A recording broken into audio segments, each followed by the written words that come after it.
Postulat Sancta Mater Ecclesia ফিলিস্তিনের গাজায় সম্ভাব্য গণহত্যার আন্তর্জাতিক তদন্ত হওয়া উচিত বলে মনে করেন খ্রিস্টানদের ধর্মগুরু পোপ ফ্রান্সিস। ইসরায়েলি আগ্রাসনে গাজায় গণহত্যা হয়েছে কিনা তা তদন্ত করতে আন্তর্জাতিক সম্প্রদায়ের প্রতি আহ্বান জানান তিনি। ব্রিটিশ বার্তা সংস্থা রয়টার্সের প্রতিবেদনে এ তথ্য জানা গেছে।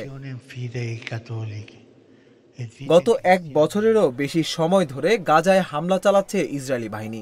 এই হামলায় হাজার হাজার টন বোমা ব্যবহার করা হয়েছে। প্রাণ গেছে প্রায় ৪৪,০০০ ফিলিস্তিনির। আহত হয়েছে ১ লাখের বেশি মানুষ।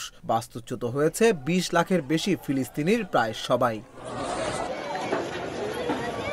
গাজায় যা ঘটছে তার মধ্যে গণহত্যার বৈশিষ্ট্য রয়েছে বলে আন্তর্জাতিক বিশেষজ্ঞদের অনেকেই মনে করেন। গত বৃহস্পতিবার প্রকাশিত জাতিসংঘের একটি বিশেষ কমিটির প্রতিবেদনে বলা হয়, গাজায় ইসরায়েলের আচরণে গণহত্যার বৈশিষ্ট্য পাওয়া গেছে।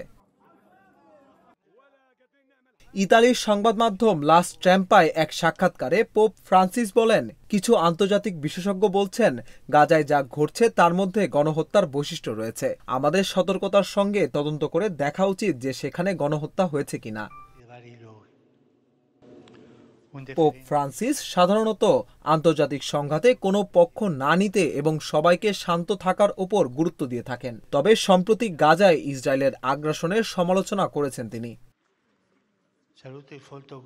এদিকে গাজা জুড়ে ইসরায়েলি হামলা অব্যাহত রয়েছে। ইসরায়েলের বোমা থেকে বাদ যাচ্ছে না নিরাপদ অঞ্চল ঘোষণা দেওয়া এলাকাগুলো। স্থানীয় সময় গত শনিবারের হামলায় প্রাণ গেছে শতাধিক মানুষের, আহত হয়েছে অনেক ফিলিস্তিনি।